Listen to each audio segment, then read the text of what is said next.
YouTuber, it's me again, back again at my recording corner. It's Nelago Ironga here, Namibian YouTuber, and in today's video, I am going to be doing a story time. Woo! You're going to be laughing and like really just praising God for his faithfulness today. So I'll be doing a story time on how I got into UNAM's hostel, the struggles of getting into UNAM's hostel.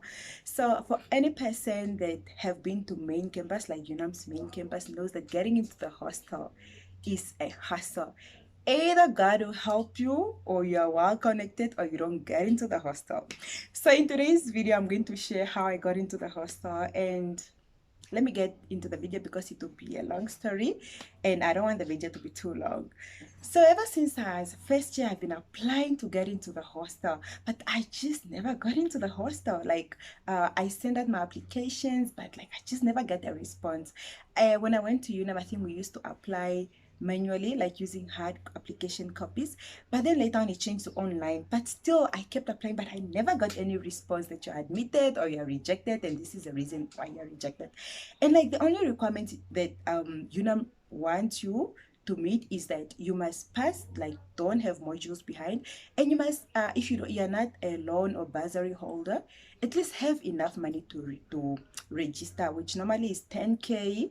And yeah, and for me, I was a loan holder, and I didn't have any module behind, but I just never got acceptance in the hostel. And then now I was final year, and I just like, you know what? As a final year student, you need to be closer to campus, because now you are doing your research and you need to be closer to your supervisor, because each and every time your supervisor say, no, come to my office, at least you can run because you are on campus. Unlike when you live off campus, and maybe by the time you get to campus, your supervisor is already off campus. So it's really hard for you to be a final year student and you are like off campus. And then also now for us that are kids from the north, because main campus is in Windhoek, us kids from the north, when you don't have any accommodation there, so your parents are forced to pay rent. And mind you, as a black child, maybe you're not the only child at school, like, or even in university, so maybe your parents are like paying rent for 3 or 4 of your siblings, and we all know black tax. Maybe your parents are also helping out their siblings, or just, and also, I mean, like, guys, rent in Vancouver is expensive. Like, you have rent, you have food, you have cosmetics, you have cab money to campus, and if you don't live close by, you pay double to go to UNAM main campus. Like, guys, it's costly, like it costs a lot of money. So here I was final year, and I needed to be in the hostel. So as always, I applied, and when beginning of the year, because I was not admitted in the hostel, and I was just like, no, something must be done. And I prayed about it. I was like, God, I really need hostel, and this is why I need hostel. It's not even fun for fun or whatsoever. I really need to be in the hostel, because these are my reasons for wanting to be in the hostel. Number one, I need to save my parents a lot of money. Number two, I'm on campus, and like there are just really so many advantages of being on campus. And then it was January. No. I think classes starts in Feb. Yeah, so it was February, and then I went back to Windhoek, and I was struggling to get in the hostel. And then I went to go see the I went to ODS because I needed to see the dean of students. And then and guys, mind you, in order for you to see the dean of students, you need to go through a channel. Like, you need to go at the reception, and then they'll ask you, why is it that you want to go see the dean? So it's like, no, she's not there. Guys, the dean is there, or you probably just saw the dean walking in, but like you'll be told that the dean is not there, which we also understand, because they're like protocols, and these are like senior officers, and you can't just see them like that, because maybe you want to cause them harm.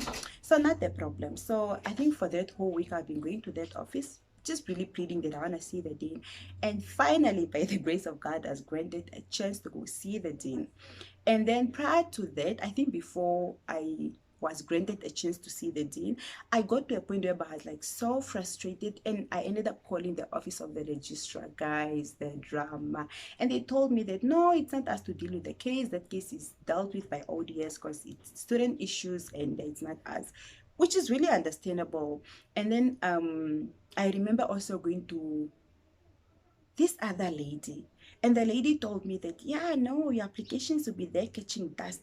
I'm just like, yo, guys. And then there's also this other lady that is at the accommodation. And when you go to her, like, no, I really need hostel. She'll be like, no, there are no spaces in the hostel. But like deep down, you just know that there are spaces. And me and my friend used to go to the hostel and we just like see a lot of empty rooms. And it's like, no, there's space. You know, that alone also really just gave us courage to fight, which I know there's space. A lot of people moved in the hostel by that time already because classes, I think, started.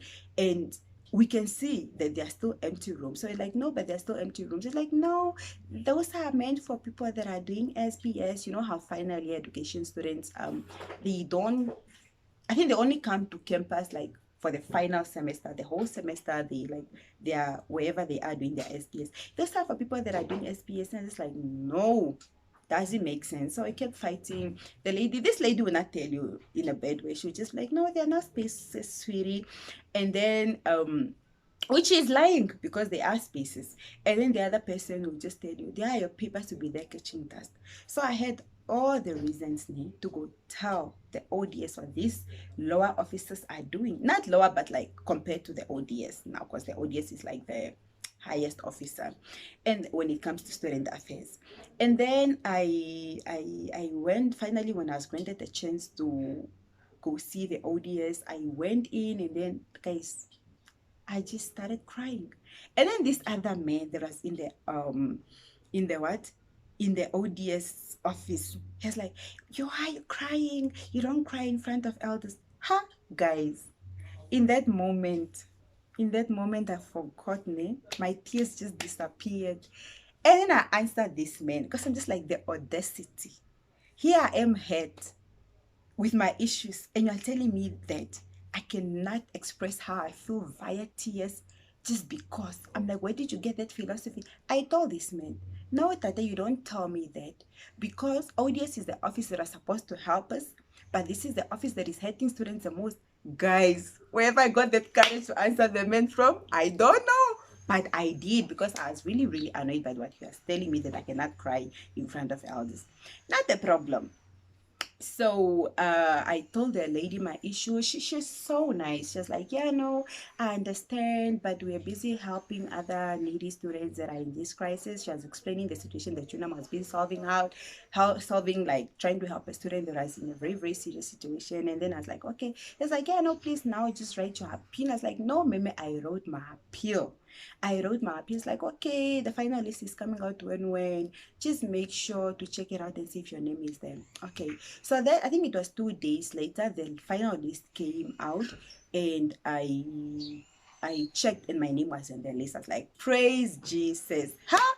As if it was over, guys. So now it was time to go register. Like, you need to get a blue form, you fill it in, like at the accommodation office, you fill it in. And if you're a loan holder, you don't pay anything. But I think if you're not a loan holder or something, I think there's an 800 damage fee that you're supposed to pay. And then I told the parentals at home, and then they send me the money, and then I pay the money. But after paying the money, the accommodation office is like, no, you are a loan holder, you're not supposed to pay this money, you're supposed to use this money to buy your gin. But here in my head, I'm like, but this is the same lady that was telling me there's no space in the hostel.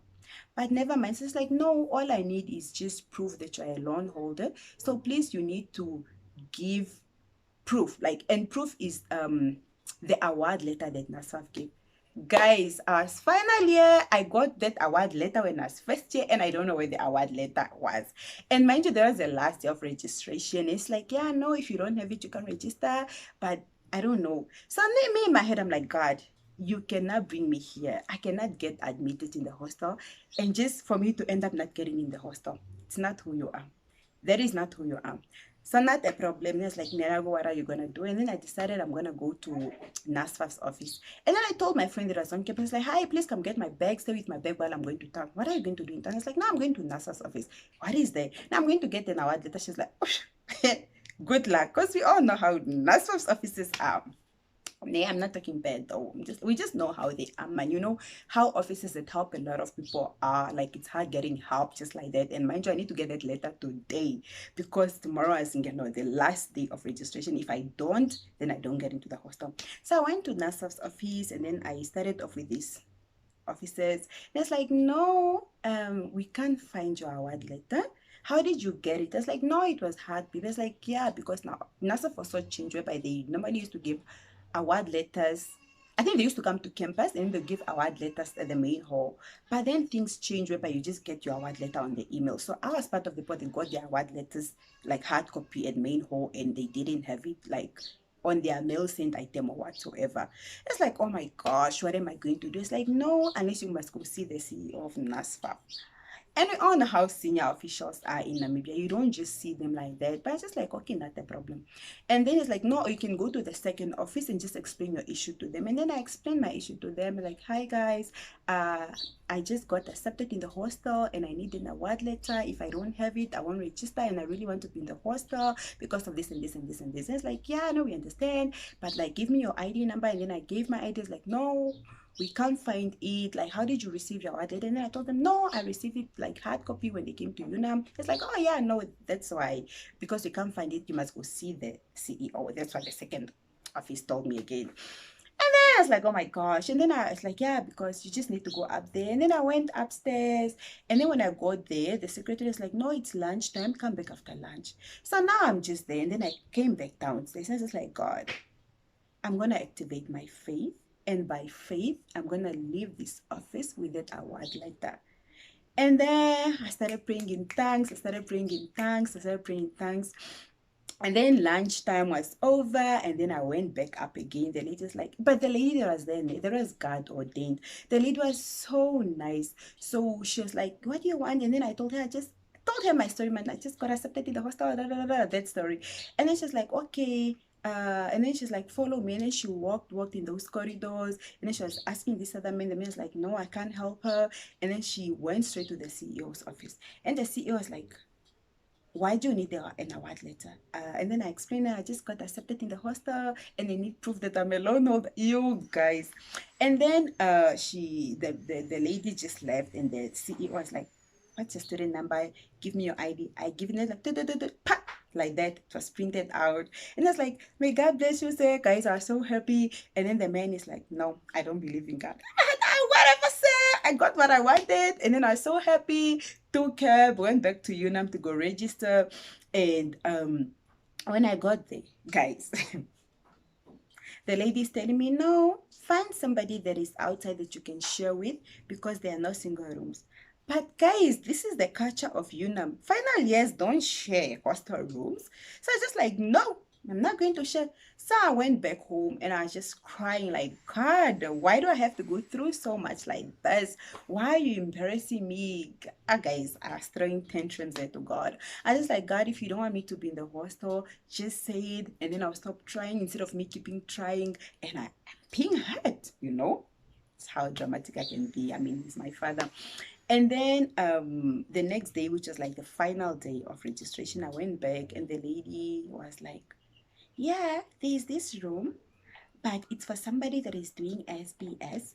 So I'm gonna give it to you, and when they come out, unfortunately have to move you. I'm like, what? You know, guys, when you're desperate, like, whatever, ma'am. Like, with all due respect, thank you so much. Guys, and then I got the keys. Me and my friend Hilma went to the room. Like, we're so happy. I called home, told them that I was in the hostel, told my landlord that, yeah, I'm moving to the hostel. Guys, I was so happy. I moved into the hostel, yeah. And like at the hostel, I met like amazing sisters. Like, guys, most of my amazing sisterhoods were like birthed at UNAM's hostel. And yeah, that is how I got into the hostel. Like, God really came through for me. And sure, in this life, it's either you have connections or God. Otherwise, you will suffer. So yeah, I hope you enjoy this video. I know I'm not a good storyteller, but like, yeah, I hope you get what I was trying to say, because I was all over the place. But thank you so much for watching until the end. And just to show that you have watched until the end, please give me 2 hearts. Give me 2 hearts in my comment section. Like always, don't forget to like, share, comment, and subscribe. Help my channel grow. Share my link. Thank you for always coming back. I don't take your support lightly. Thank you so much. Bye. I'll see you guys in my next video.